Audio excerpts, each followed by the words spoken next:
하나님의 너무나 놀라운 크신 은혜를 사모합니다.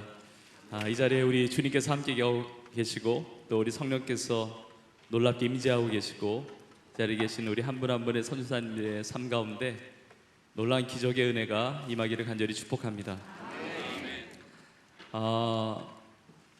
정말 오고 싶었던 교회이고 제가 사랑하고 또 존경하는 우리 안광복 목사님, 또 청주 상당교회 와서 이렇게 뵙고, 벌써 집회 시작하기 전에 저는 은혜를 다 받았습니다. 다 받았고, 또 우리 KWMI의 우리 선교사님들, 저는 사실 KW, MA, MF, MC, MI 그런 거 잘 모릅니다. 그런데 정말 기도하시는 우리 선교사님들 얼마나 마음이 뜨거워지는지 정말 그 큰 감동이 있습니다. 앞에서 찬양하고 잠시 기도하는 시간도 갖는데 너무 뜨거운 마음을 주시는 겁니다. 우리 한 분 한 분이 다 개인적으로 알지 못하지만 너무 아름다운 분들이시다. 정말 아름다운 분들이시다. 별로 아멘을 안 하시네요. 한번 서로 한번 이렇게 인사하겠습니다. 너무나 아름다우십니다. 말하겠습니다.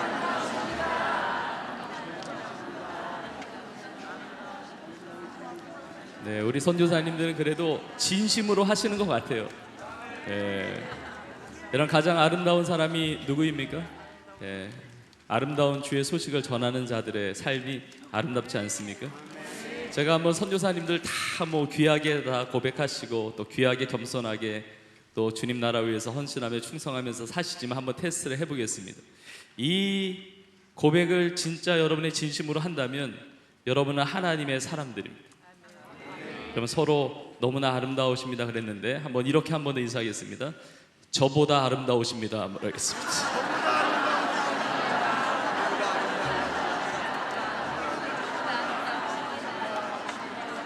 여러분 진심으로 고백하였습니까? 그렇게 고백을 하고 어떤 사람들 속으로 나보다 아름답긴 뭐가 아름답냐 이럴 수가 있는데 정말 아름답습니다. 빌립보서의 말씀 보면 자기보다 남을 낮게 여겨야 너희 안에 이 마음을 품으라 곧 그리스도 예수의 마음이니. 예수님의 마음은 나보다 남을 낮게 여겨야 되거든요. 근데 많은 사람들이 나에다가 지읒받침인 줄 알고 있습니다. 낮게 여기는데 낮게 여겨야 돼요. 여러분 그런 인사 한번 많이 이렇게 해보셨을 겁니다. 한번 이왕 한 김에 한번 이렇게 인사하겠습니다. 한 번 더 인사하는데 자꾸 시켜서 죄송한데 한 번 더 격려하면서 많이 해보셨을 거예요. 아름다움이 죄라면 아시죠? 옆에 보시면서 그 다음에 뒤에 해보세요. 아름다움이 죄라면 당신은 뭡니까? 무슨 감이요? 한번 인사해보세요. 아름다움이 죄라면 당신은, 아름다움이 죄라면 선교사님은 사형감입니다. 한번 해보세요. 한번 해보십시오.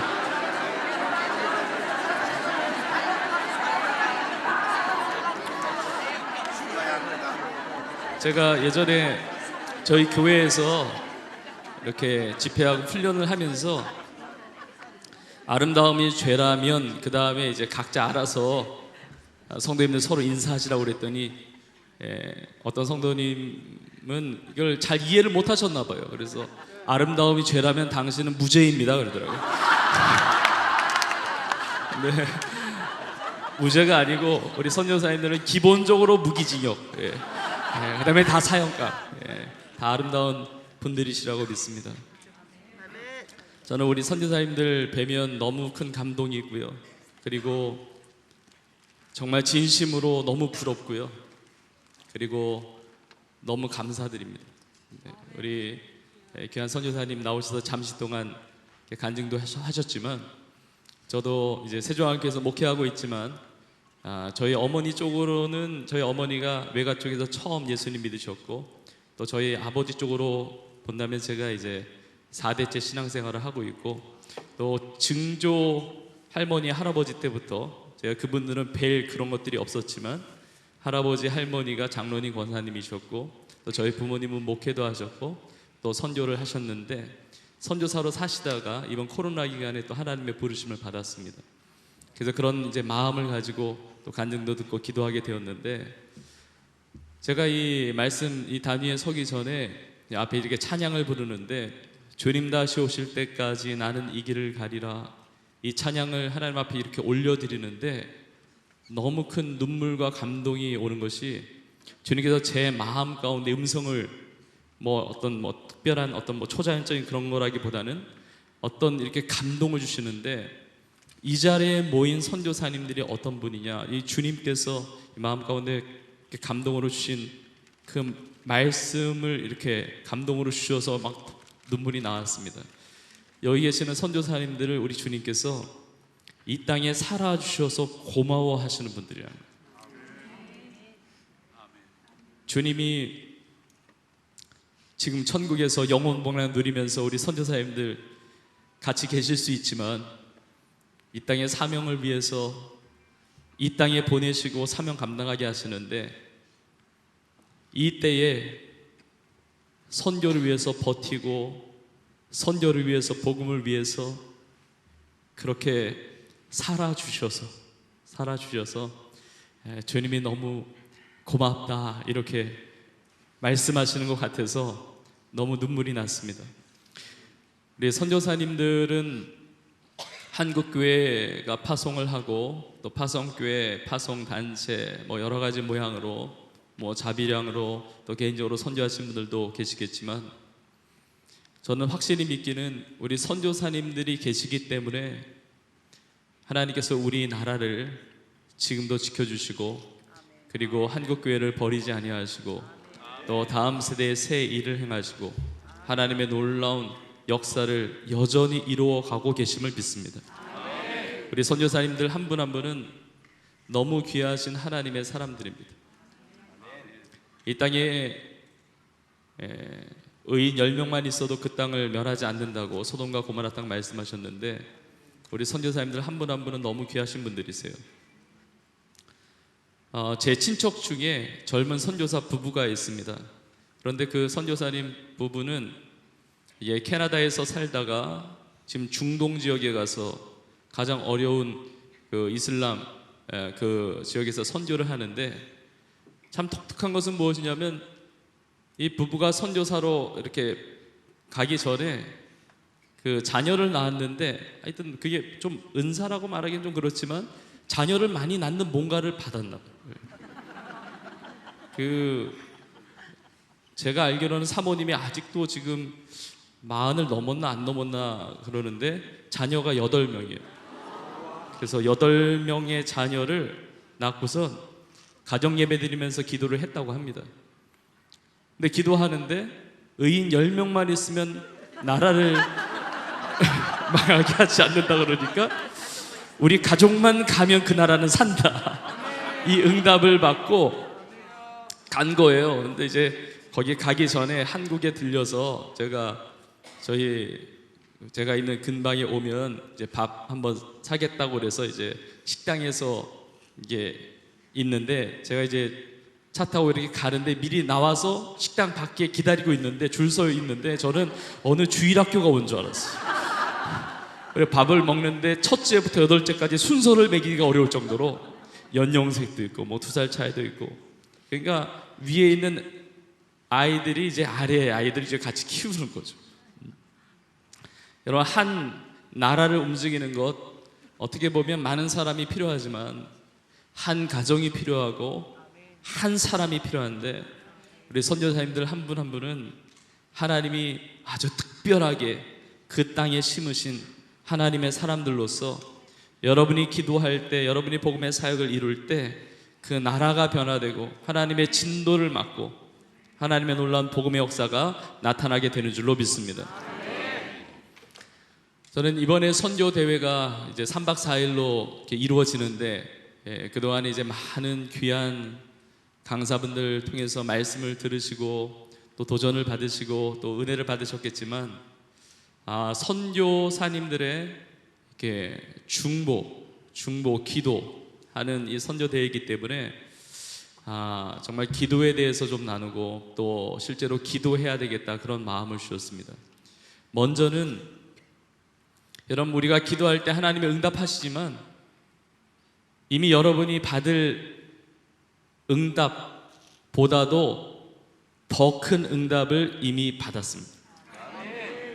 우리가 주님을 위해서, 부흥을 위해서 기도하고 치유를 위해서 기도하고 뭐 놀라운 하나님의 어떤 역사를 위해서 기도하고 모든 것을 다 기도하지만 이미 내가 받은 응답보다 더 클 수가 없어요.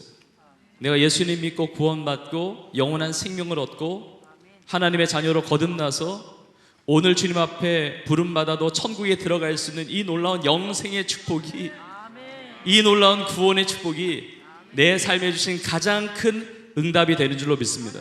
그래서 우리가 응답을 못 받았기 때문에 응답을 구하거나 하나님의 역사를 구하는 것이 아니라 이미 하나님의 응답과 기적을 체험한 나의 삶이 예수 이름으로 간구할 때 하나님의 뜻 가운데 내 삶의 그 응답이 보여지게 되는 줄로 믿습니다. 저는 집회 때마다 늘 느끼고 참 감사한 것은 무엇이냐면 이렇게 기도 대회, 어떤 선교 집회 이렇게 하게 하실 때마다 하나님은 이미 응답을 준비하시고 시작하셨다는 겁니다. 그래서 우리가 하나님 앞에 뭐 이거 해달라고, 이런 응답해달라고, 역사해달라고 이렇게 간구하는 것이 너무 중요하지만 하나님께서 응답하시기로 작정하셨기 때문에 이 집회를 인도하셨기 때문에 여러분 그 응답을 믿음으로 바라보고 믿음으로 여러분의 것으로 삼고 기도하실 수 있기를 주의 이름으로 축복합니다. 저는 한국교회에 소망이 있고 다음 세대에 소망이 있고 선교의 소망이 있는 이유는 이렇게 하나님께서 기도연합 선교 집회를 열어주셨다는 것을 통해서 우리는 또 사인을 받을 수가 있어요. 하나님께서 우리나라를 버리셨다고 한다면, 심판하시기로 작정하셨다고 한다면, 뭐 통일한국의 시대든지 세계 열방을 위해서 우리 대한민국이, 우리 한국 민족이, 또 우리 한국 선교가 이렇게 나아갈 것이 아니라고 한다면 이미 하나님께서 등 돌리시고 하나님께서 얼굴을 가리시고 이미 끝내시기로 작정하셨다고 한다면 절대로 이런 모임을 허락하실 수가 없습니다. 하나님의 청사진이 있기 때문에, 하나님의 계획이 있기 때문에, 하나님의 하실 어떤 부흥의 역사가 준비되어 있기 때문에, 여호와 이레 예비하시는 하나님이시기 때문에 이 집회 가운데 우리가 함께하고 있는 것이고 이 집회 가운데 하나님께서 말씀하고 계시는 줄로 믿습니다. 여러분, 하나님께서는 지금도 역사하시고 우리 가운데 일하십니다. 하나님께 우리가 초점을 맞추면 이 시간 가운데 우리 가운데 운행하시고 역사하여 주시는 줄로 믿습니다. 여러분, 성령님께서 계시다는 겁니다. 우리가 사도행전 2장의 말씀은 뭐 너무나 잘 아시는 말씀이니까요. 근데 초대교회에 기도할 때, 성령이 임할 때 아주 특별한 현상, 그 은사 중에 방언이 있습니다.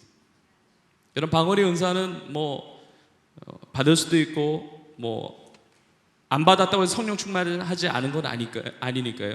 이게 너무 귀한 은사죠. 그런데 이제 초대교회에 성령이 임할 때 방언의 은사가 임했는데, 이걸 통해서 보면 알 수 있는 것은 뭐냐면 성령이 말하게 하심을 따라 방언을 했다는 겁니다.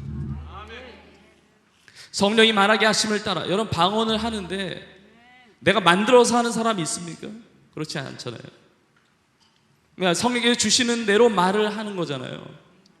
그리고 이 성령 강림 이후에 교회가 개척이 되고 교회에서 선교사들을 파송하고 바울과 바나바부터 시작해서 파송을 하고, 그리고 그 전에 교회 핍박이 있을 때 빌립 집사님이나 아니면 그리스도인들이 사마리아 지역이나 저 안디옥 지역까지 흩어져서 거기에 이방인들에게 복음을 전하는 일들, 그래서 안디옥 교회도 세워지고 열방의 1차, 2차, 3차, 그리고 지금 2000년의 교회 역사 가운데 놀라운 선교 역사를 이루어왔는데, 이거는 성령께서 하신 일이라는 겁니다.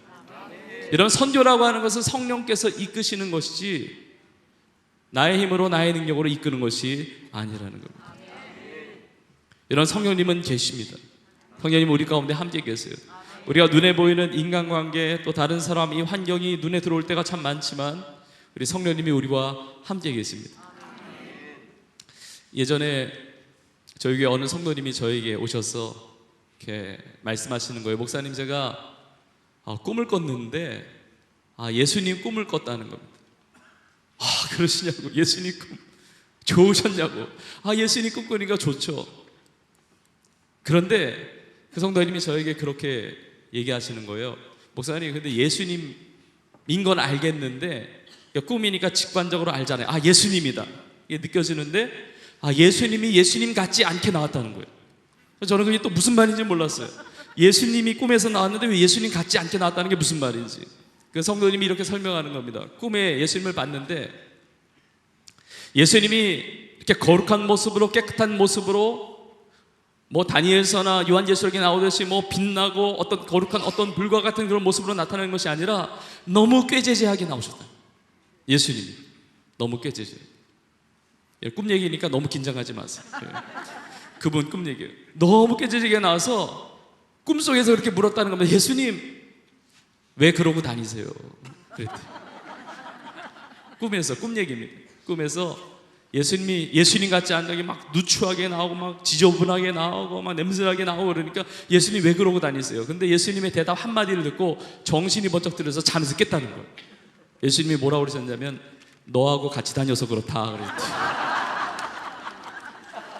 이런 꿈이 다 뭐 영적인 꿈은 아니잖아요. 대부분의 꿈은 개꿈일 때가 많은데 이 성도님에게 있어서는 영적인 메시지가 있는 꿈이었다는 겁니다. 주님은 나와 함께 하시고 떠나신 적이 없는데 내가 좋은 데 가고 내가 환경이 좋고 내가 정말 은혜 받고 이때만 주님이 계신다는 것으로 내가 여겨지고 그렇지 않은 때는 주님이 멀리 계신 것처럼 주님은 함께 계시는데 자꾸 주님께서 원하지 않는 그 길, 내 욕심과 교만과 미움과 시기와 또 죄된 일들 가운데 어떻게 보면 성령을 끌고 다니는 거죠. 예수님을 끌고 다니니까 일종의 폭력 아닙니까? 이 땅에 많은 사람들이 저와 여러분 모두가 마찬가지입니다. 주님의 사명을 감당한다고 말하지만 나는 성령님의 이끄심을 받고 있는 것. 나는 성령님의 이끄심을 받아서 매일매일의 삶 가운데 순종하고 있는 것.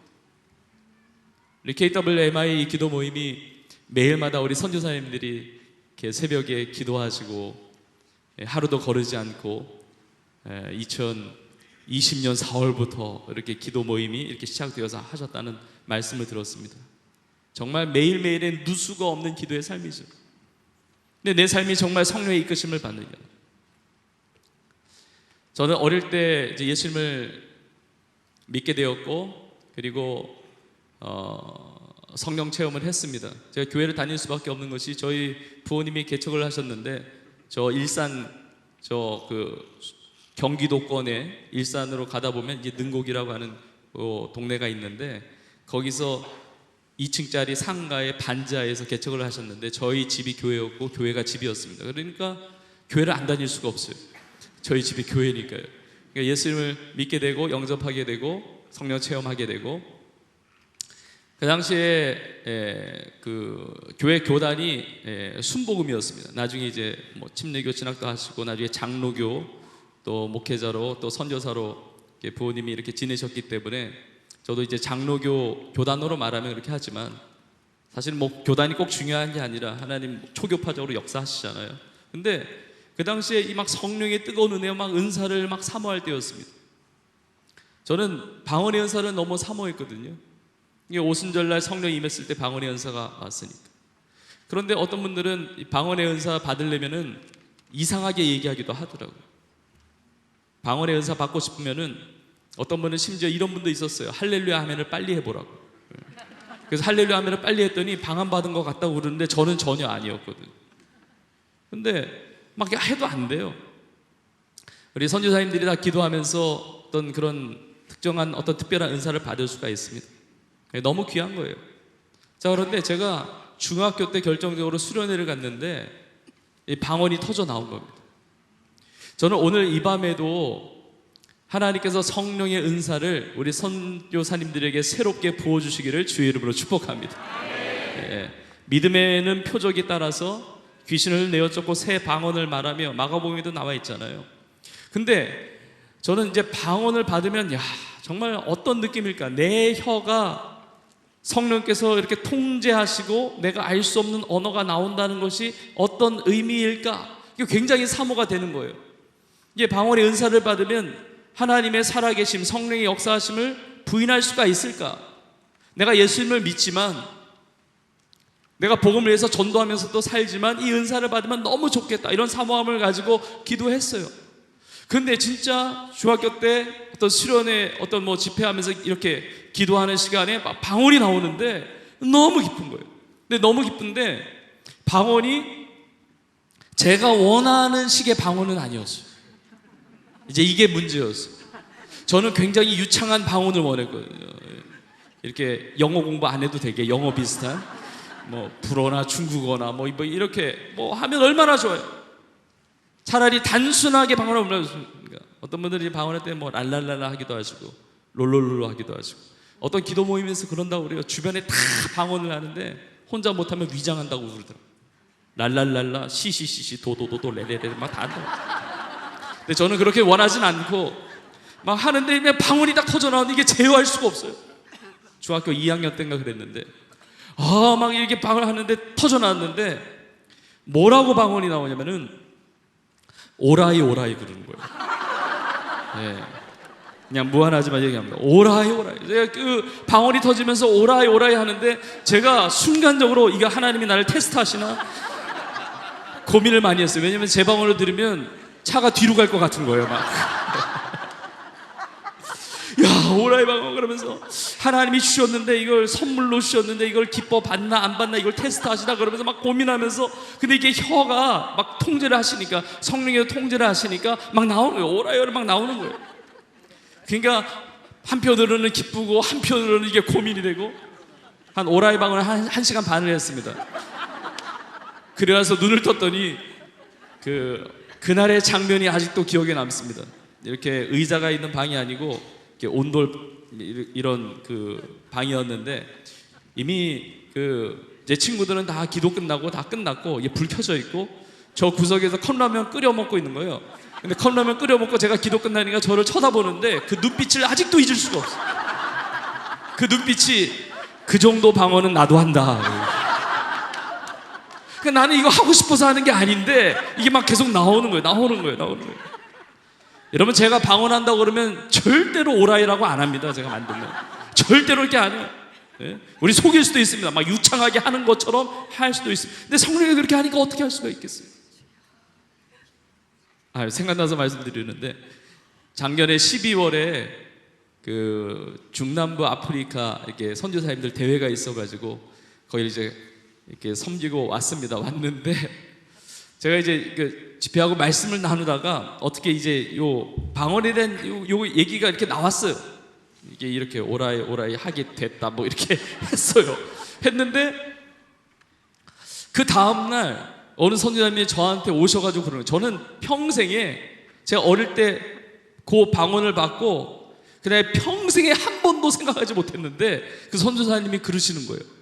목사님, 오라이 방언 그래도 그게 얼마나 다행입니까? 또라이보단 낫잖아요. 저는 깜짝 놀랐어요. 한 번도 생각해 본 적이 없어요. 야, 진짜 그래서 이렇게 선교사님들은 대단하시다. 이 창조적인 지혜와 이 감각이 뛰어나시다. 제가 이걸 느꼈어요.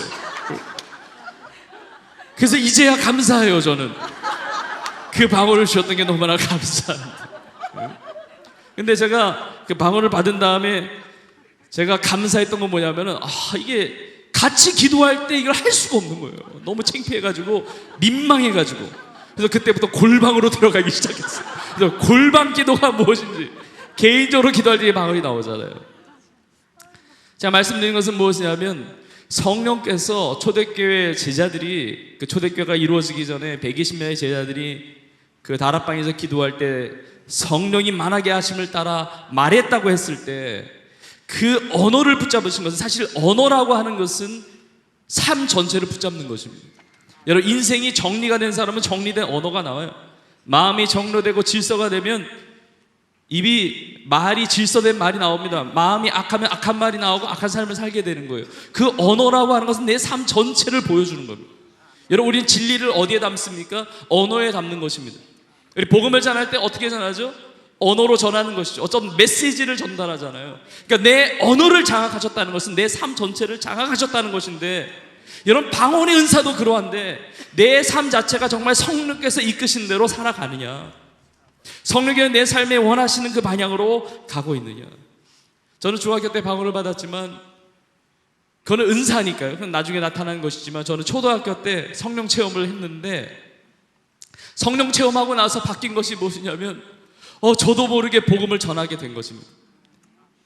제가 오늘 말씀을 나눌 때 서두에 우리 선교사님들 부럽고 존경하고 이렇게 감사드린다고 그랬는데, 제가 어릴 때 예수님 만나고 나서 선교에 헌신을 했거든요. 그리고 풀타임 사역자로 저는 지금 목회를 하고 있지만 목회하면서 선교한다고 생각하지 않고 그것보다는 선교사로서 목회 사역을 감당한다는 생각을 더 많이 합니다.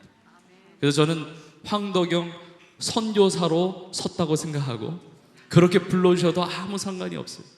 우리 선교사님들이 다 우리 목사 안수 받으신 우리 선교사님들도 많이 계시고 그런데 그 어릴 때 뭐 은사가 나타나고 그랬던 것은 아니지만 성령 체험하고 나서 예수님의 십자가의 그 죽으심, 나를 위해서 죽으셨고 나를 위한 보배로운 피였고 그게 초등학교 뭐 그 당시에 국민학교였겠죠. 그 시절에 주신 은혜였지만 그러니까 인생이 정리되면서 어떻게 살아야 되는지가 정리가 되더라고요.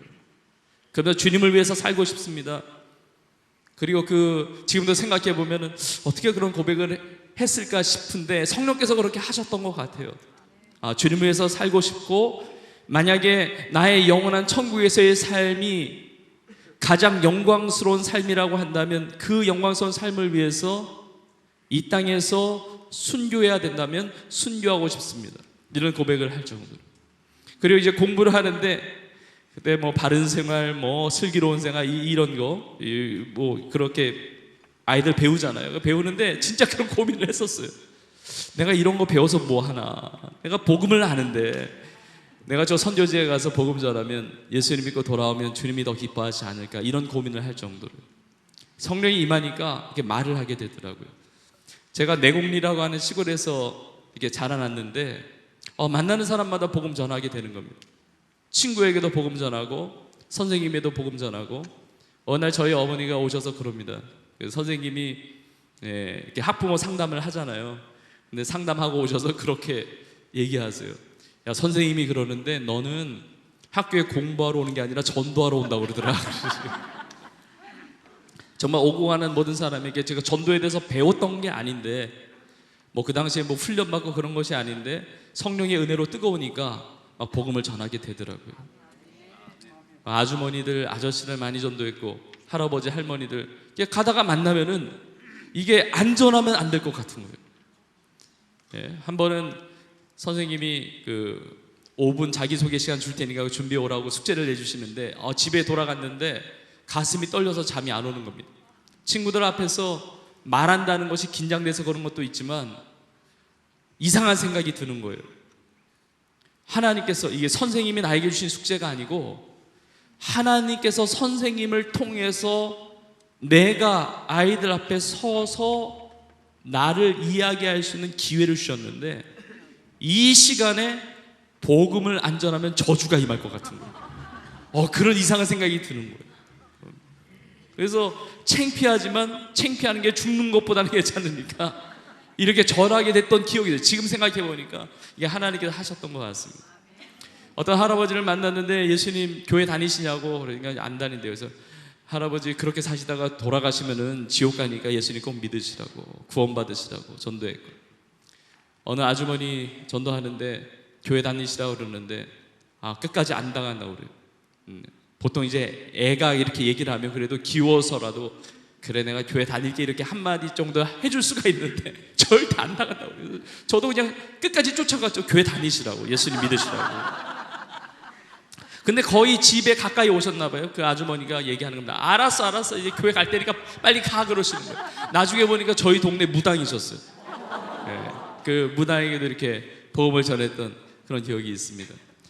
매 주일마다 저는 교육자도 아닌데 그렇게 전화 신방을 많이 하게 됐고 성령께서 그렇게 막 하시니까 할 수밖에 없어요. 막 다이얼을 돌리고 자전거를 타면서 내곡 제가 1리에서 살았는데 내곡 1, 2 산 하나 넘어가면 대장리 이렇게 있는데 가면서 축구 전도를 하는 거예요. 축구 전도를 이렇게 다니면서 우리 선교사님들이 다 그렇게 복음 전하시고 선교해 오신 거 아닙니까? 그러면 주일날마다 이렇게 아이들이 쫙 서요.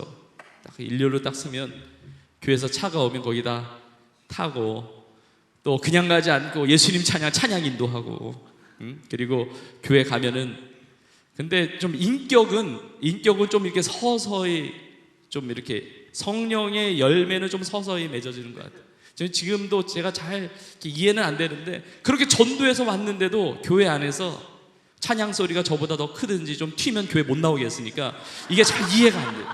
그러니까 하여튼 전도를 했고 인격은 잘 못 따라줬지만 성장하는 과정이었지만 나 성령의 역사하실 때 그렇게 복음을 전하게 되었습니다. 우리 선교사님들은 그걸 느끼실 겁니다. 내 힘으로 복음을 전하는 것이 아니고 성령의 능력으로 전한다는 사실을. 여러분, 성령이 임했을 때 방법이 다양했습니다. 바람과 같이 불과 같이 임했는데 그거는 제자들이 예상하지 못했던 방법이었습니다. 저는 이 시대에 지금 성령께서 이끌어 가시는데 새로운 방법으로 우리의 삶을 이끌어 가신다고 믿습니다. 지금 너무나 위기예요. 코로나 3년의 기간을 가졌는데 저는 이게 놀라운 겁니다. 이게 놀라운 간증입니다. 코로나는 거리두기를 하잖아요. 이게 언택트 시대라고 말을 하는데 이 3년 동안의 시간 동안에 얼마나 많은 컨택트를 일으키셨는지 몰라요. 거리두기 하면서 그리고 함께 모여서 예배드리기도 어려운 상황 가운데 하나님과 연결시키시는데 그 가운데 잉태된 것이 또 KWMI라고 생각합니다. 열방에서 선교를 모으시는 하나님의 놀라운 역전하시는 전략이 나오는 겁니다. 하나님은 새로운 일들을 이루어 가시거든요. 여러분, 시대마다 주님 주시는 선교적 본질은 변함이 없지만 새로운 차원으로 하나님께서 이루어 가시는 것입니다. 지금 과거의 시대와 오늘의 시대는 달라요. 우리가 1세기 때 살아있던 제자들의 삶과 지금 21세기를 살아가고 있는 엔데믹으로 나아가고 있는 이 시대를 살아가고 있는 선교사로서 살아가는 우리 인생은 다르다는 겁니다. 그런데 우리의 지표는, 우리의 기준은, 우리의 동력은 나의 지식과 나의 경험과 과거와 현재 이루어지는 나의 경험이 아니라 성령의 창조적인 비전을 따라서 갈 때 이 선교의 아름다운 하나님의 나라의 확장의 역사가 나타나게 되는 줄로 믿습니다. 제 아들은 몰랐거든요. 안디옥 교회에서 바울과 바나바를 성령께서 세우시고, 그러니까 사람을 세우신 것도 성령이셨습니다. 선교사님들을 세우고 파송하신 분도 성령님이십니다. 교회와 인간이 한 것 같지만 하나님께서 부르셨고, 부르시기 전에 하나님께서 택하셨고, 하나님이 지으셨고, 하나님이 구원하셔서 하나님의 자녀 삼으셨고, 하나님께서 보내셨다는 겁니다. 1차 전도여행 때 소아시아 지역 중심으로 복음 전하지 않았습니까? 근데 사도행전 16장에 보면 2차 전도여행 때 소아시아 지역에서 1차 전도여행 하듯이 이렇게 복음을 전했는데 성령께서 허락하지 않으셨다는 겁니다. 예수의 영이 허락하지 않으셨다. 우리 선교사님들은 뭐 이미 그 말씀을 다 아시니까요. 뭐 선교 전문가들이시잖아요. 자, 그런데 여러분, 이상하지 않습니까? 왜 성령님이 복음 전파를 막으십니까? 여러분, 성령님이 왜 복음이 증거되는 것을 방해하는 것처럼 여겨집니까? 성령님께서 새로운 길을 열고 계시는 거거든요. 지금 2차 전도여행 때는, 선교여행 때는 1차 때 하듯이 소아시아 중심이 아니라 그때 바울과 바울의 일행이 마게도냐 환상을 보고, 드로아라는 항구에서 마게도냐 환상을 보고 하나님의 비전을 따라서 배를 타고 넘어가서 유럽 선교의 시작이 되는데 1차 전도에 하던 그 지경을 넓혀서 하나님께서 새로운 차원의 선교의 지평을 열어 가신다는 겁니다. 한 문이 닫힐 때 새로운 문이 열린다는 것이죠. 여러분, 지금 한국 교회가 전도가 안 되고 선교가 안 된다고 너무나 말을 하는데, 선교가 안 되고 전도가 안 되는 게 아니라 성령의 창조적인 비전을 보고 거기에 모험하고 믿음으로 도전하면 새로운 지평들이 열리게 되는 줄로 믿습니다. 그동안에 하던 방식이 아니라, 그동안의 경험이 아니라, 하나님은 비전이 중요하지만 비전은 계속 바뀔 수가 있거든요. 비전은 하나님이 주시기 때문에 비전과 하나님이 주실 복이 아니라 하나님을 의지하고 하나님 앞에 엎드리고 기도를 하면은 하나님께 어떤 창조적인 어떤 아이디어와 비전과 어떤 그런 사명을 주시는데 이걸 놓치고 있다는 거죠. 바울은 마게도냐 환상을 보았습니다. 마게도냐 환상을 본 것은 기도를 통해서 본 거예요. 성령께서 이끌어 가시는 선교를 경험한 것입니다. 그 사도행전 10장에 보면은 이미 넘어가서, 여러분, 그 전에 있었던 무태서의 위험은 없습니다. 이제 새로운 것으로 창조적으로 도전할 때, 성령께서 이끄시는 선교의 그 길을 갈 때 전에 없었던 바다의 위험이 있는 거예요. 에게해를 건너서 가야 되니까. 무태 있었던 위험과 다릅니다. 에게해를 넘어선 바다의 위험이 있는데 그걸 도전해서 갈 때 성령의 직행하게 하시는 은혜를 베풀어 주십니다. 근데 가서 바울이 무엇을 했느냐? 기도처소를 찾는 겁니다. 기도처소를 찾았다는 것은 바울은 늘 기도하면서 살았다는, 기도하면서 성령께서 무엇을 원하시는가? 이제까지 이렇게 성령께서 인도하셔서 이곳에서 사역을 하고 복음을 전하고 선교회를 감당했는데 오늘은 뭐라고 말씀하시나? 지금 앞으로 나의 삶은 어떻게 가기를 원하시는가? 내 삶의 앞으로의 코스가 기존의 삶과 어떻게 달라질 수가 있는가? 주님 원하시는 뜻이 무엇인가? 이렇게 기도했다는 겁니다. 그래서 바울은 늘 평생을 살아가면서 두 가지를 찾으면서 살았는데 기도 처소를 찾고 그리고 전도 대상자를 찾았다는 거예요.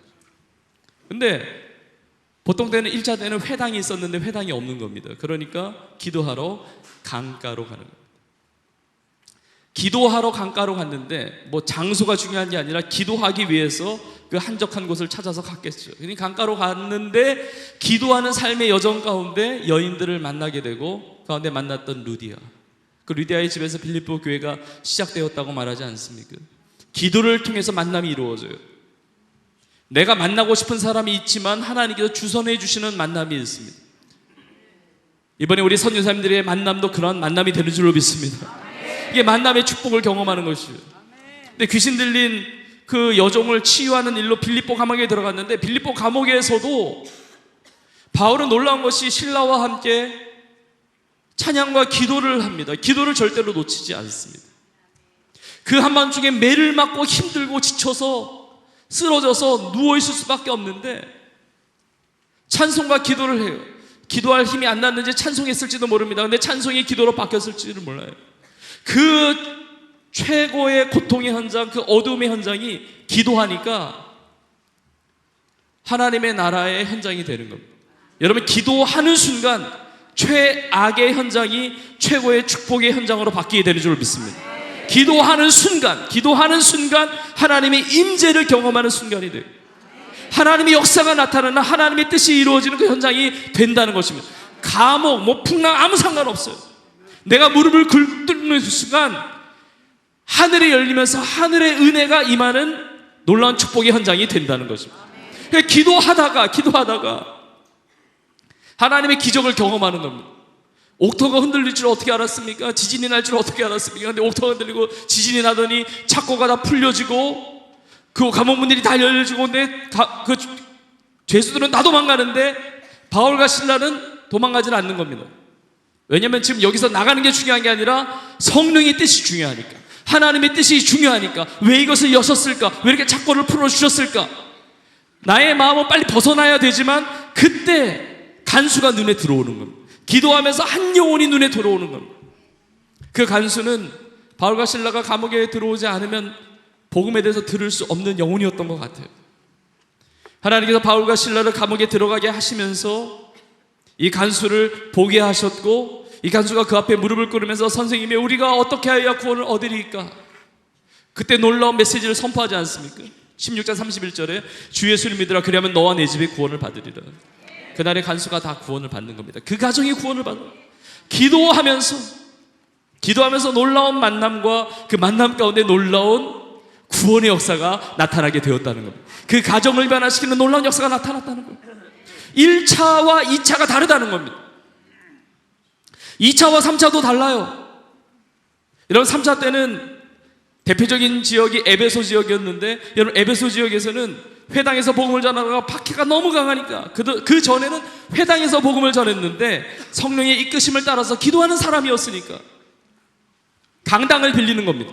큰 강당을, 두란노 소원이라고 하는 큰 강당을 빌려서 거기서 2년 넘도록 제자 양육을 시키는 것입니다.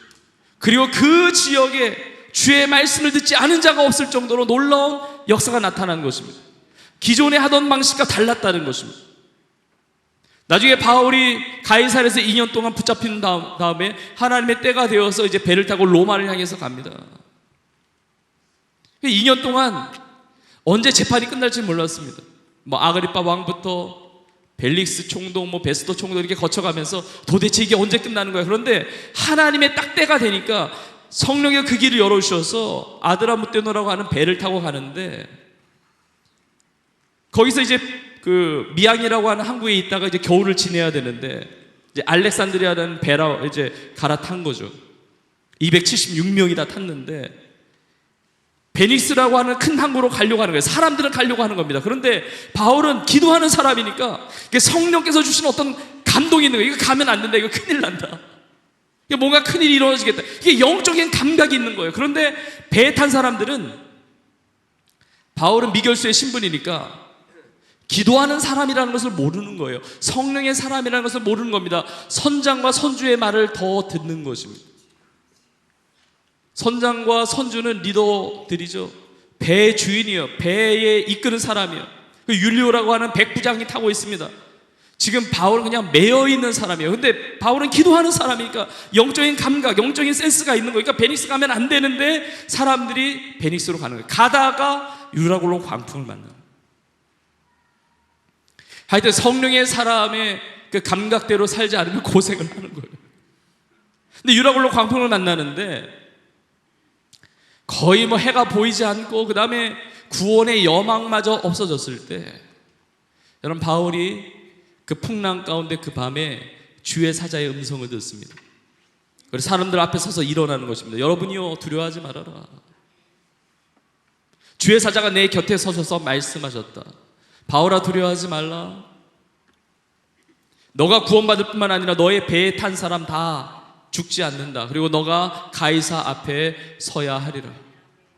여러분, 기도할 때 우리가 오늘 교회 안에 있지만, 우리 청주상당교회 안에 있지만, 우리가 어느 자리에 있든지 기도하면 그 자리에 주님께서 찾아오십니다. 여러분, 감옥에도 찾아오시고, 안디옥 교회도 찾아오시고, 마가의 다락방에도 찾아오시지만 그 지중해에 그 배 안에도 찾아오세요. 그리고 정확히 보고 찾아오세요. 바울아, 두려워하지 마라. 바울에게 말씀하시는, 우리 선교사님들 한 분 한 분의 이름을 주님께서 알고 계십니다. 선교사님들의 이름을 부르시면서 누구야, 두려워하지 말라 말씀하시는, 거기 있는 배의 사람들이 다 그 음성을 듣고 소망을 가집니다. 저는 그런 생각을 했습니다. 이런 바울은 성령의 사람이니까 유라굴로 광풍을 만날 필요가 없지 않습니까? 그 배에 탄 사람들이야 믿음이 없었으니까, 하나님이 주신 어떤 영적인 어떤 그런 센스가 작동하지 않고 깨어있지 못하니까 유라굴로 광풍을 만났다고 쳐도, 바울은 주님에서 충성했고 늘 기도하는 사람이고 찬양하는 사람이고 만나는 사람마다 복음을 전하는 사람인데, 정말 생명 다하여 주의 복음을 전파하는 사람인데 뭐하러 그 고통을 또 당합니까?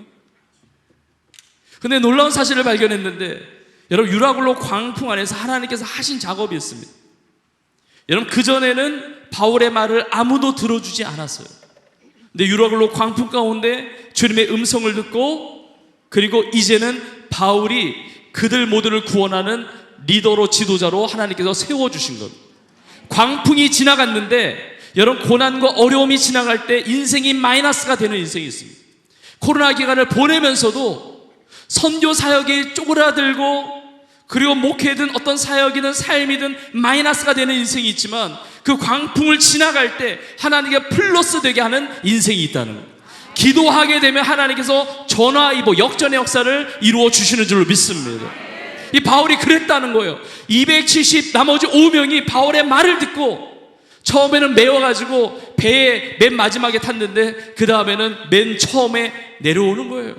하나님의 말씀으로 선포하는 거였습니다. 여러분, 성령의 이끌으심 받으면 하나님께 우리를 도와주십니다. 그리고 메시지를 주세요. 그리고 나의 삶에 무엇을 원하시는지를 가르쳐 주십니다. 여러분, 이게 사도행전의 역사만이 아니라 교회 역사도 마찬가지지 않습니까? 지난 2000년의 교회 역사 가운데 시대마다 하나님 주신 은혜가 있었습니다. 시대마다 하나님이 펼치시는 성령의 역사가 있었는데, 이 코로나 팬데믹 이후에 미래를 아시는 분은 오직 하나님 한 분이신데, 하나님께 엎드려 기도할 때 우리에게 지혜를 주시고 아이디어를 주시고 내 심령에 담대함을 주시고 믿음을 주시고 나와 함께하는 모든 자들을 구원하게 하시는 놀라운 선교의 역사를 이루어가는 우리 모두가 되기를 주의 이름으로 축복합니다. 오순절날 성령이 임하는데 호련히 하늘로부터 급하고 강한 바람이 불었다고 그래요. 그리고 불의 여같이 갈라지는 것이 임했다고 그래요. 근데 이렇게 나와 있습니다. 호련히 불어오는데 오순절날이 이미 이름에 이렇게 나와요. 오순절 날이 이미 이르며, 그러니까 하나님께는 이 때가 카운트가 되고 있다는 거예요. 하나님의 카운트, 하나님의 때가 있었다는 것이죠. 여러분, 예수님께서 때가 참에 오셨잖아요. 우리는 언제 오실지 몰랐지만, 구약의 성도들은 언제 예수님 메시아가 오실지 몰랐지만 때가 참에 오셨고, 하나님 그 계획 속에 이 때가 있다는 겁니다. 예수님께서 30년의 인생을 사시고 3년 만에 공생애를 보내시고, 그 3년 만에 공생애 마지막 6월절에 맞춰서 예루살렘에 입성하시고, 6월절 날에 예수님이 십자가에 못 박혀 죽으시고, 그리고 하나님의 때인 3일 만에 부활하셨고, 40일 동안 부활하신 몸으로 제자들과 함께 하나님의 나라 일을 말씀하시다가, 그리고 하나님의 때에 승천하셨고, 6월절이 지난 50일이 지난 오순절 날에 맞춰서 기도하는 제자들에게 성령이 부어지셨다는 것입니다. 하나님 지금 때를 카운트하고 계세요. 하나님의 때가 있습니다. 여러분, 우리가 이 시대를 살아가고 지금 살아가고 있는 것은 하나님의 때가 있기 때문에 이 시대를 살아가고 있는 거예요. 여러분 보십시오. 요셉이 보디발 장군의 그 아내에게 유혹을 받아서 뿌리치죠. 하여튼 이상한 아줌마 때문에 감옥에 들어가잖아요. 근데 감옥에 들어갔는데 거기서 언제까지 있을지 몰랐는데 2년이라는 시간을 보냅니다. 그런데 언제 감옥에서 나오냐면 바로가 꿈을 꾸는 거예요. 하나님이 바로에게 꿈을 주셨습니다. 어떤 꿈입니까? 7년 풍년과 7년 풍년 이후에 7년 흉년이 있을 꿈에 대해서. 7년 풍년과 7년 흉년의 꿈. 이 풍년이 첫 해가 시작되는 그 해에, 그때에 요셉을 꺼내 오신 거예요. 이걸 이제 해석하게 하시는 거죠. 여러분, 하나님께서는 하나님이 택하신 이스라엘 백성들만을 위한 계획을 가지고 계시는 것이 아니라 이방 나라인 애굽에 대한 7년 14년에 대한 계획과 청사진을 가지고 계셨고, 그 때가 시작할 때 요셉이 감옥에 있다가 나오는 때였습니다. 우리의 개인적인 때는 시대적인 때와 맞물려 돌아가고 있어요. 우리가 지금 이 시대를 살아가고 있는 것은 이 시대적인 사명과 무관하지 않습니다. 하나님이 이 때를 통해서 하나님의 새 역사를 이루어가고 계시는 거예요.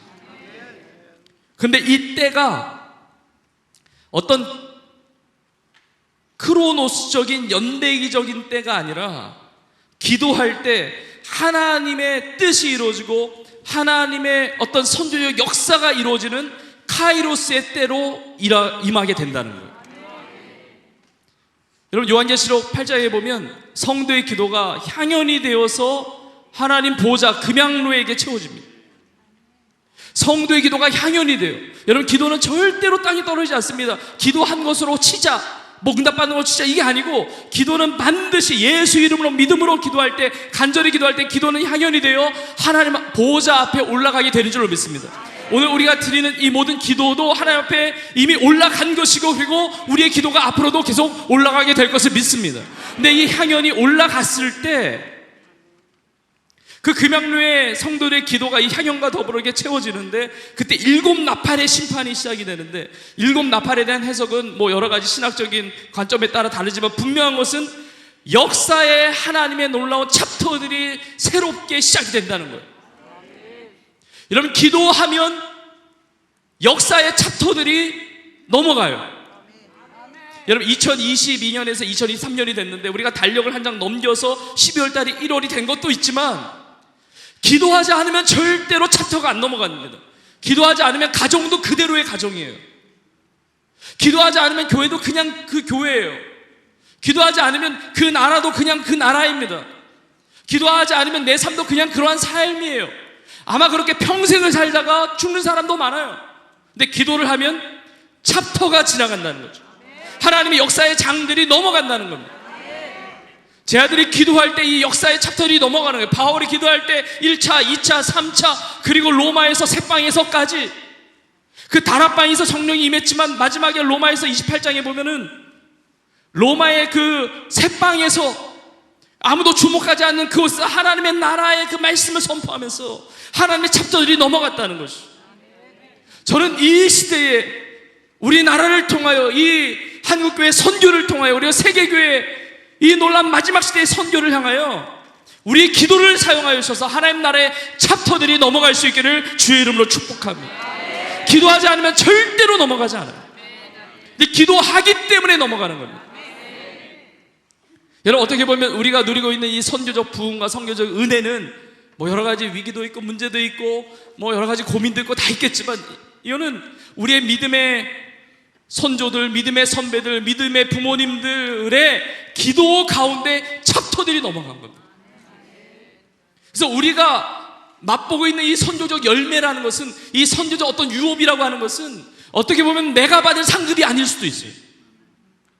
그 가난의 때에, 그 전쟁의 때에, 그 아픔의 때에 생명을 걸고 좋지도 않은 환경 가운데 주님의 이름을 부르면서 생명 다해서 금식하면서 작정하면서 기도했던 우리 믿음의 선배들의 그 기도가 어느덧 심겨지고 자라나서 우리가 먹는 열매일 수가 있어요. 그렇게 챕터가 넘어간 겁니다. 우리나라 그렇게 넘어간 거예요. 여러분, 우리나라처럼 이렇게 발전된 나라가 어디 있습니까? 한강의 기적이라고 부르지만 이런 기적을 이룬 나라가 어디 있습니까? 이 선교적 강국으로 세워진 나라가 어디 있습니까? 원조받는 나라에서 원조하는 나라로 이렇게 변화된 나라가 어디 있습니까? 기도를 통해서 하나님이 챕터들을 넘기셨는데, 여러분, 그 바톤이 우리에게 넘겨진 줄로 믿습니다. 하나님 우리나라 가운데 놀라운 역사를 이루실 것을 믿습니다. 저는 올해 2023년도에 KWMI 많은 선교대회가 있겠지만, 저는 너무 중요한 카이로스의 타임이에요. 이게 기도하면 새로운 디멘션으로 들어가는 거거든요. 새로운 차원으로.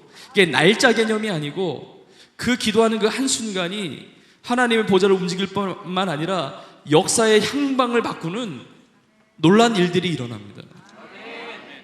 근데 올해가 2023년이 참 뭐 다른 해도 다 마찬가지겠지만 또 특별한 해입니다. 우리나라가 한국전쟁의 그 어려움 가운데 있었는데 휴전된 지 정전 70주년이 되잖아요. 1950년 6월 25일에 전쟁이 시작이 되고 3년 1개월 이틀 만에 휴전이 됐으니까요. 1953년 7월 27일에 휴전이 됐으니까 올해가 70주년이 됩니다. 또 원산에서 1903년도에 하디를 비롯한 선교사님들을 통해서, 또 우리 한국 교회의 귀한 신앙의 선배들을 통해서 원산의 부흥이 일어난 지 120주년입니다. 그 부흥의 도화선이 1907년도에 평양의 강력한 부흥의 운동으로 붙었고, 회개의 운동과 기도의 운동과 성령의 강력한 역사하심 가운데 성령을 받으니까 성령의 차원의 비전이 열리는 거예요. 그러니까 내 가족, 내 자식, 내 일, 내 성공, 이게 아니고 하나님의 비전이 열리거든요. 아브라함을 부르실 때도 아브라함이 우상을 숭배하는 그 가문이었지만 하나님께서 아브라함을 통해서 모든 족속이 너로 말미암아 복을 받을 것이다, 너로 큰 민족을 이루겠다, 세계적으로 하나님의 비전을 열어주시거든요. 1907년도에 놀라운 부흥의 역사가 있으니까 1909년도에 100만 구령 운동이 일어난 겁니다. 성령의 역사가, 기도의 운동이 이 선교로 이루어진 겁니다. 1907년도에 우리나라에 다 아시는 내용이시지만, 우리나라에 처음으로 7명이 목사 안수를 받고 7분 중에 이기풍 목사님이 선교사 켈파트지에, 오늘날의 제주도로 선교사로 파송되지 않습니까?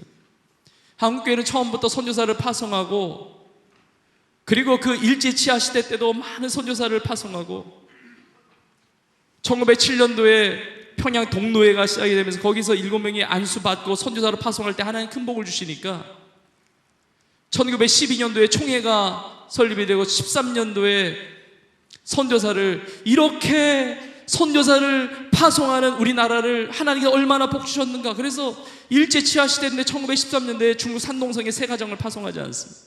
선교의 놀라운 축복, 부흥과 기도와 그 은혜 가운데 하나의 축복을 주셨거든요. 한국전쟁 가운데 그 폐허 가운데 하나님께서, 여러분, 올해 70주년 되는 교회들이 참 많습니다. 그 전쟁이 끝나자마자 개척된 교회들이 많고, 많은 사람들이 복음을 전하고 그 가난과 그 어려움 가운데 기도하고 기도원마다 기도의 사람들이 차고, 비가 오나 눈이 오나 그 포대자루를 뒤집어 쓰고 나무 하나 뽑는다고 이렇게 해서 안 뽑히면 옆에 나무 좀 작은 나무 옮겨 가더라도 하여튼 기도로 하여튼 심고, 비가 오나 눈이 오나 그런 얘기 있어요. 기도원에 모기도 없다는 얘기. 얼마나 이 하나님의 강력한 임재가 있는지. 근데 그 전쟁이 그 휴전이 된 지 70주년이 되고, 이 휴전이 된 지 70주년만이 아니라 북한의 교회가 문을 닫고 교회가 폐쇄된 지 70주년이 되는 겁니다. 예레미야 29장에 보면은 우리가 너무나 잘 아는 말씀 중에 너희를 향한 나의 생각은 내가 하나니 평안이요 재앙이 아니라 너에게 미래와 희망을 주는 것이다. 그 앞구절에 보면 70년이 차면 너희를 바벨론에서 돌아오게 하리라 약속하였습니다. 여러분, 언제 하나님의 통일의 문을 여시고 언제 회복의 어떤 부흥 역사를 이루실지 모르지만, 그 우상을 숭배하고 과거에 동방의 예루살렘을 일컬었던 거기에 우상이 세워지고 엄청난 어려움, 이게 다른 나라 얘기가 아니라 우리 혈육에 대한 이야기인데, 그 땅에 수많은 순교의 피가 쏟아졌고 수많은 기도가 심겨진 그 나라를, 그 땅을 하나님께서 외면하지 아니하시고 하나님의 길을 열어주시는데, 그것이 몇 년인지는 모르지만 중요한 것은 너희를 향한 나의 생각 평안이요 재앙이 아니니라 너에게 미래와 희망을 주는 것이다. 그 다음에 나와 있어요. 너희가 온 마음으로 나를 구하면, 그냥 이루어지는 게 아니라 70년이 찼다고 그냥 연대기적 시간이 갔다고 그게 이루어지는 게 아니라 너희가 온 마음을 구하고 나에게 기도하면 너희들은 나를 만날 것이고 나를 찾으면 나를 만나고 나의 응답을 받을 것이다 말씀하십니다. 기도해야 역사의 챕터가 넘어간다는 겁니다. 올해 2023년에 놀라운 하나님의 통일의 원년으로 삼으시고 기적의 원년으로 삼으시고 축복의 원년으로 삼아주시기를 주의 이름으로 축복합니다. 앞으로 10년 후에 2033년에 놀라운 기념이 되는 해입니다. 예수님께서 십자가에 죽으시고 연대기적으로 이 그레고리 력으로 보면은 우리는 주전과 주후 2023년을 살고 있습니다. BC와 AD, Before Christ와 에나 도미니 해서 주의 해, 그래서 주전과 주이지 않습니까? 예수님의 십자가에 죽으신 것이 주 33년이라고 볼 수가 있어요. 예수 십자가에 죽으시고 3일 만에 부활하셨으니까 다 33년. 승천하시기 전에 지상 명령 너희는 가서 모든 민족 제자 삼으라. 오직 성령이 너희에게 임하시며 권능 받고 땅끝까지 증인이 되리라 하신 말씀 33년. 승천하시고 오순절날 성령이 임했습니다. 교회가 개척이 됐습니다. 여러분 2033년 앞으로 10년 남았는데 10년 이유가 예수님의 죽으심과 부활과 지상 명령과 성령 강림과 교회 개척, 승천 다 2000주년. 다 2000주년. 여러분 이 땅을 살아간 성도들 중에 1000주년, 2000주년을 경험하는 성도들이 몇이나 되겠습니까? 여러분 최소한 10년 이상은 더 사십시오.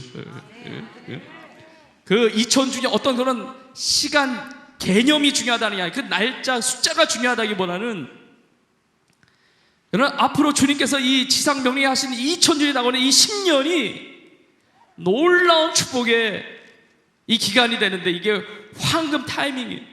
이때 코로나 기간으로 지금 3년 동안 하나님께서 이게 새롭게 하시고 정비하게 하시고 기도를 무장하게 하시고 연합하게 하시고 서로 떨어져 있는데 줌으로 연합해서 기도하게 하시고 이때 준비시키시다가 새로운 부흥의 원년으로 새로운 선교의 지평을 여는데 이번에 선교대 특별히 오늘 이 밤이 카이로스의 밤, 하나님의 능력이 많은 밤이 되기를 주의 이름으로 간절히 축원합니다.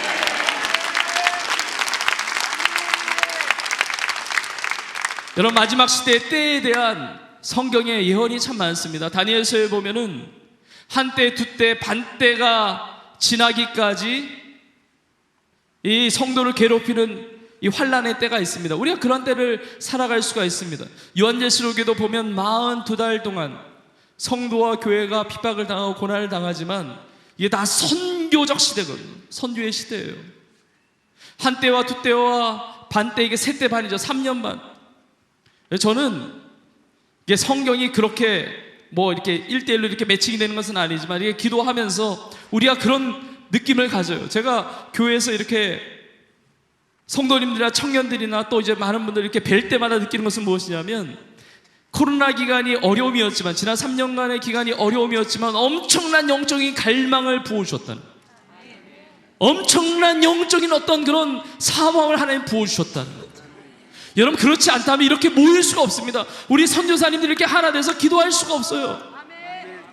엄청난 갈망. 근데 하나님이 계속 지금 기도에 대해서 말씀하시는데, 저희 교회도 이제 다다음 달이 되면 40주년이 됩니다. 근데 기도를 많이 했고 선교를 하여튼 최대한 최선을 다해서 하려고 부족하나마 이제 노력하는 교회이지만, 뭐 24시간 릴레이 기도, 쉬지 않는 기도도 지금 10년째 하고 있고, 아침 점심 저녁에 다니엘 기도라고 해서 그렇게 기도하는 것도 있고, 뭐 토요 심야, 뭐 새벽 기도, 저녁 기도, 또 밤 기도, 뭐 강단 기도, 많은 기도가 있었는데, 이 코로나 기간에 기도를 계속 확장시키시고 계속 말씀하셨어요.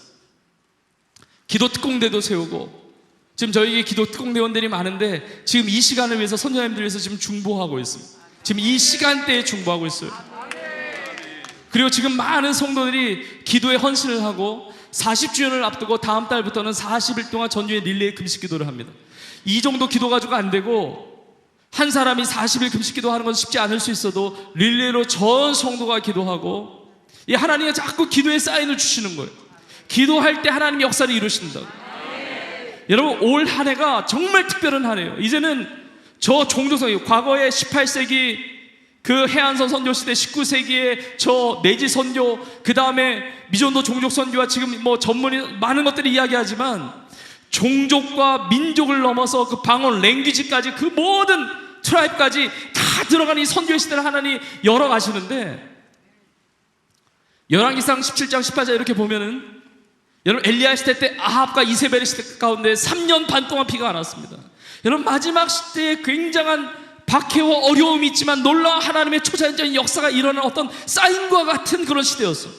아합과 이세벨, 바알 선지자들, 뭐 아세라 선지자들 막 850명이 난리를 치고 있는 그 시대에 먹을 것이 없어가지고 사르밧 과부의 그 기름 몇 방울 그리고 가루 몇 움덩이 하나님의 감동을 따라서 그 떡 한 덩이 내와라, 그 가정에 복이 임하고 자녀가 죽지만 기도하면서 일어나고, 하늘이 3년만 동안 닫혀있는 때인데 3년 반이 지나고 나서 여러분 어떻게 하나님의 기적의 역사가 나타납니까? 하늘에서 불이 내리고 하늘에서 비가 내리는데 다 기도를 통해서 이루어졌습니다. 3년 만에 그 고통의 시대, 그 어려움의 시대 가운데 그 갈멜산에서 기도하는데 하늘에서 불이 떨어져요. 제자 120명이 마가의 다락방에서 기도할 때 불이 떨어졌듯이 각 사람에게 불이 맺듯이 그 공간 안에 여러분 120명이 다 신앙이 다 천차만별이었을 거예요. 여러분 신앙이 좋은 사람도 있지만 아마 끌려온 사람이 있을 수도 있어요. 나는 안 가려고 그랬는데 하여튼 꼭 와야 된다니까 와가지고 졸던 사람도 있을 수 있어요. 그런데 120명이 하나같이 다 성령의 불을 받았다는 겁니다. 여러분 이런 하나님의 놀라운 역사를 준비하고 계시는데, 엘리야가 기도할 때 하늘에 불이 임하는 겁니다. 그리고 바알선, 아디사선들이 다 쳐다니는 3년 만에 그 기간이 끝나면서 비가 안 오는데 엘리야가 갈멜산의 꼭대기에 올라가서 기도하는 거예요. 머리를 무릎 사이에 넣고 간절하게 기도하는 거예요. 간절하게 기도해요. 머리가 무릎 사이에 들어갔다는 것을 통해서 알 수 있는 것 첫 번째는 엘리야는 뚱뚱하지 않았다. 그런데 그게 중요한 게 아니고 간절히 기도한 거예요. 그랬더니 7번이나 기도하는데 저 사화를 시키니까 저 바다 끝에서 손바닥만한 구름이 보이는 겁니다. 손바닥만한 구름은 그냥 우연히 있을 수 있는 구름이에요. 그런데 기도했던 엘리야기 때문에 그걸 사인으로 본 거예요. 아, 큰 비를 주신다. 이거 하나님의 사인이다. 하나님의 사인이다. 하나님 부흥 주신다. 하나님의 하늘의 문을 열어주신다. 빨리 내려가서 아합에게 말해라. 비 온다고. 얼마 지나지 않아서 하늘이 다 깜깜하게 덮이고 큰 비가 내리는 겁니다. 여러분 너무 크게 주시는 감동은, 이번 KWMI 이 선교사님들의 연합 집회가 손바닥만한 같은 이 사인이 있는 기도 집회인 것을 믿습니다. 여러분 하나님께서 그냥 이 집회를 허락하실 리가 없어요. 하나님은 새 일을 행하세요. 카이로스의 타임에 오늘 밤에 하나님 행하십니다. 다른 누군가가 아니에요. 다른 어느 지역이 아닙니다. 여러분 세계 어느 나라를 보십시오. 우리 선지자님들 다른 나라 다 계셔보셨잖아요. 여러분 어느 나라 쓰십니까? 우리가 자민족주의로 생각하는 게 아니라 하나님이 우리 나라를 쓰시기로 촛대로 옮기시고 완전히 작정하셨단 말이에요.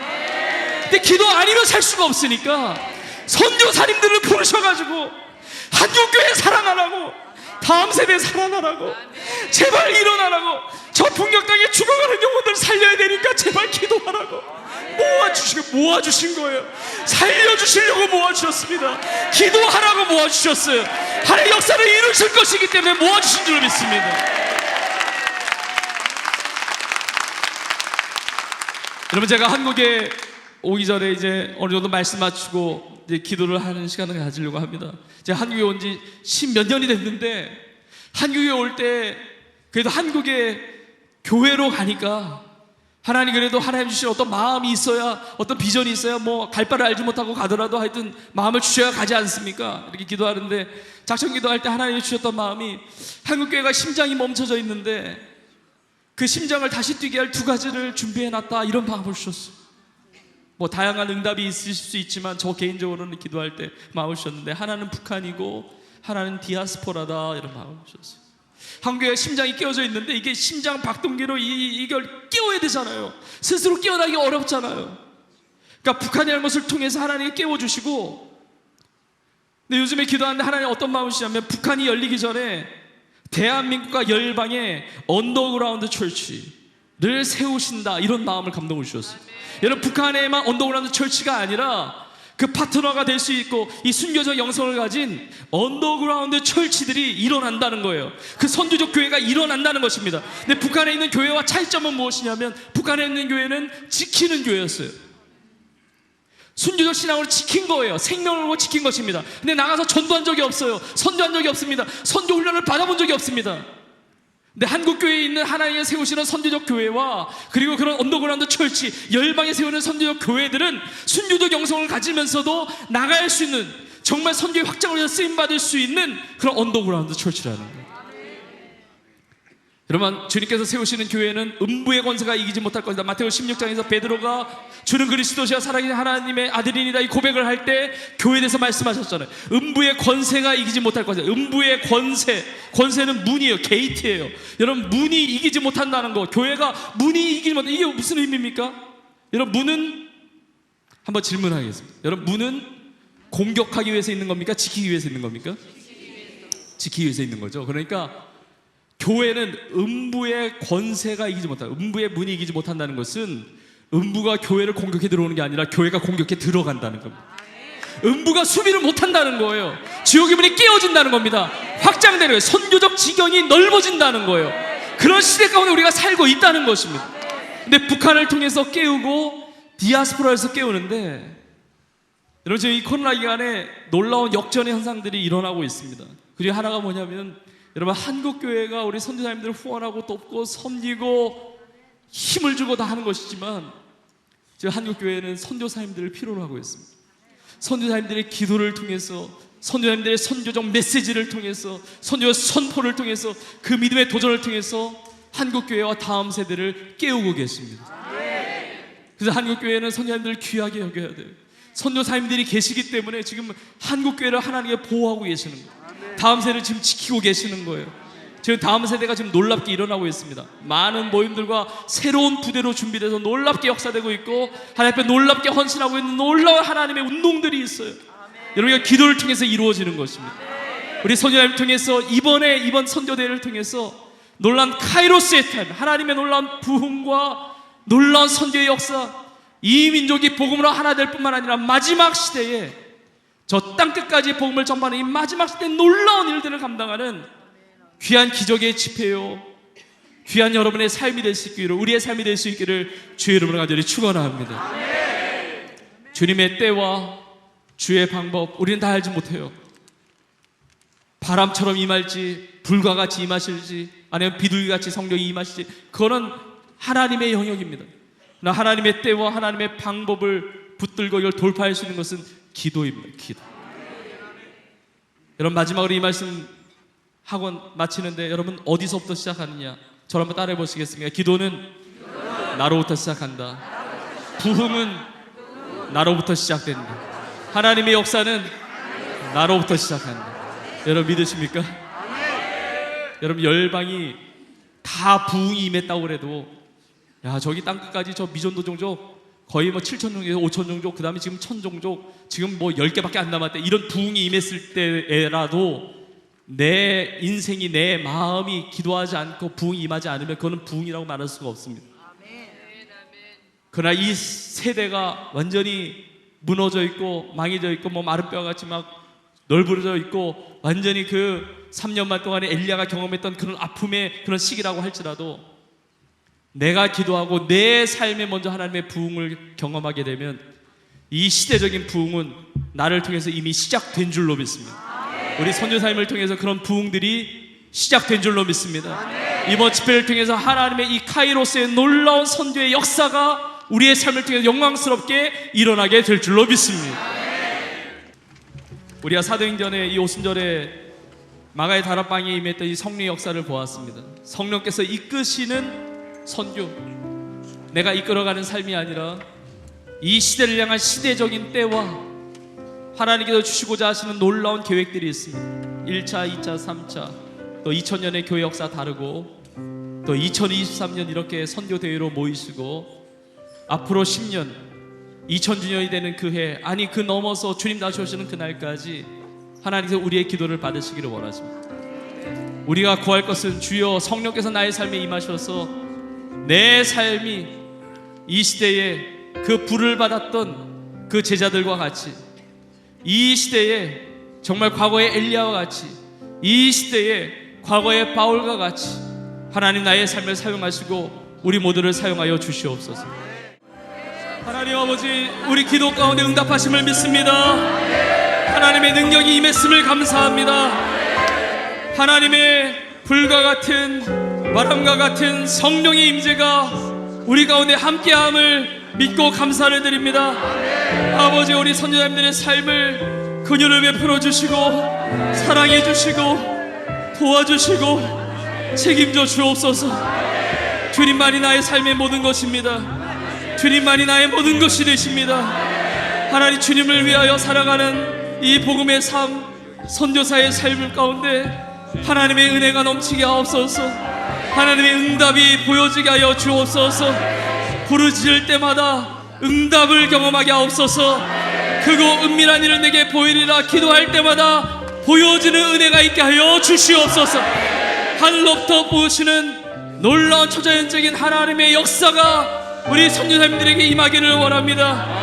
하나님, 먼저 강건함의 은혜를 주시기를 원합니다. 하나님, 육신의 연약함, 질병들 깨끗이 치유하여 주시옵소서. 살아계신 주님, 부활의 주님, 능력의 주님, 치유의 주님, 주님 찾아가 주셔서 머리끝부터 발끝까지 주의 보혈로 덮어주시고 깨끗이 치유되는 기적이 있게 하여 주옵소서. 예수의 이름으로 깨끗이 나을지어다. 예수의 이름으로 깨끗이 나을지어다. 예수의 이름으로 강건하게 될지어다. 불안증이 떠나갈지어다. 우울증이 떠나갈지어다. 염려와 근심이 떠나갈지어다. 불면증이 떠나갈지어다. 마음과 정신의 쓴뿌리들이 다 뽑힐지어다. 모든 상처들이 치유받게 하여 주시옵소서. 기쁨이 넘치게 하옵소서. 감사가 넘치게 하옵소서. 하나님 나라의 소망이 넘치게 하여 주시옵소서. 하나님, 무엇보다 성령의 충만한 이적이 역사하게 하여 주옵소서. 내가 치유될 뿐만이 아니라 우리 선교사님들 손을 얹고 기도할 때마다 신유의 기적이 나타나게 하여 주옵소서. 치유되는 역사가 있게 하여 주옵소서. 마른 뼈들이 살아나는 역사가 있게 하여 주옵소서. 죽어있던 것들이 군대로 일어나는 역사가 있게 하여 주시옵소서. 우리 선녀를 통하여 선녀의 가정이 새로워지게 하여 주시옵소서. 나라가 새로워지게 하여 주옵소서. 선교지가 새로워지게 하여 주시옵소서.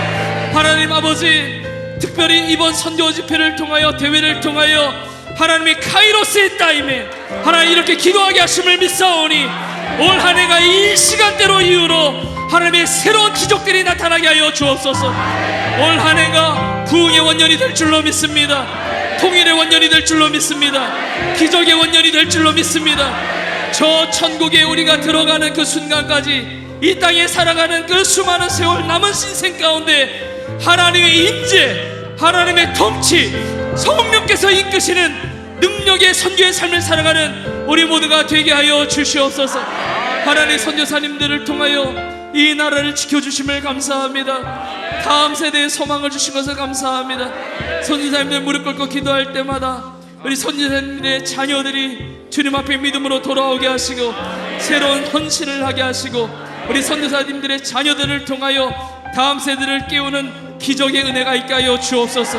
우리 청년들과 대학생들과 청소년들과 우리 어린 자녀들, 모태에 있는 아기에게까지, 아니 앞으로 태어날 아기들까지 하나님 은혜 베풀어 주셔서 사무엘의 세대로, 정말 다니엘과 같은 세대로 마지막 시대 이 나라와 민족과 열방을 책임지는 능력 있는 다음 세대들이 일어날지어다, 일어날지어다, 일어날지어다.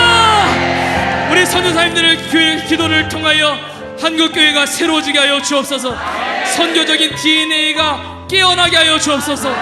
한국교회가 위축이 돼서 선교가 위축된 것이 아니라 한국교회의 선교적 DNA가 사라졌기 때문에 위축된 것으로 아오니 주여 선교적으로 일어나게 하여 주옵소서.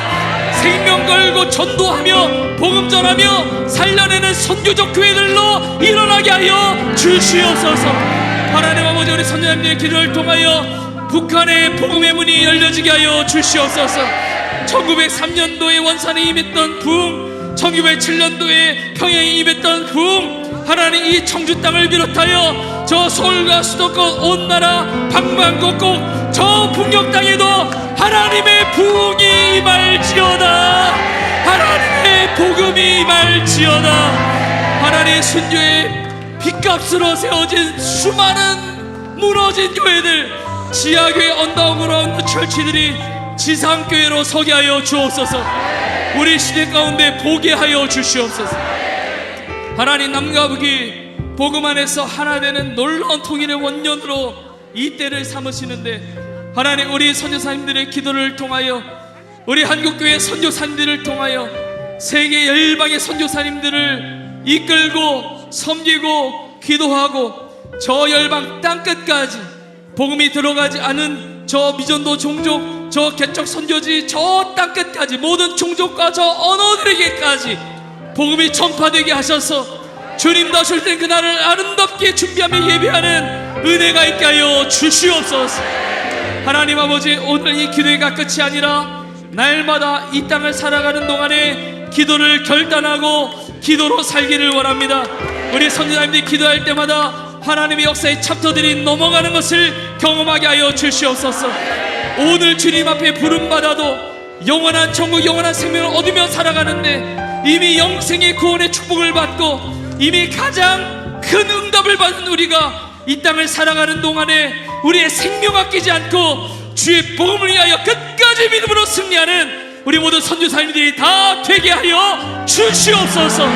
주님 감사합니다. 주님 찬양합니다. 주님 모든 영광 올려드립니다. 특별히 이 집회를 위하여 기도로 또 물질로 또 헌신한 교회와 또 주의 종들과 우리 선교사님들 중에 축복하시고, 더 특별히 물질로 이렇게 헌금한 우리 선교사님들 은혜 베풀어 주셔서 이 물질이 하늘에 심겨지는 예물 되어서 하나님 영광 위하여 궁핍함 없이 주신 물질에 대하여 청지기적으로 능력 있게 쓰임받는 놀라운 축복이 임하는 모든 선교사님들 될 수 있도록 아버지 함께하여 주시옵소서. 이제는 우리 예수님의 은혜와 하나님 아버지의 그 크신 사랑하심과 성령님의 감화감동 인도 역사 충만케 하심이 성령의 능력받아 권능받아 나를 부르신 자리 또 보내시는 자리 주의 복음 위하여 성령의 충만함을 덧입고 승리하며 날마다 기도함으로 승리하며 살아가기를 소원하는 사랑하는 우리 선교사님들 머리 위에, 선교사님들의 가정과 자녀와 모든 사역들 위에, 그리고 한국교회와 다음 세대, 그리고 이 나라 민족과 저 북녘 땅과 전 세계 열방에서 선교하시는 선교사님들 그 삶 위에 이제부터 영원토록 함께 있을지어다. 아멘.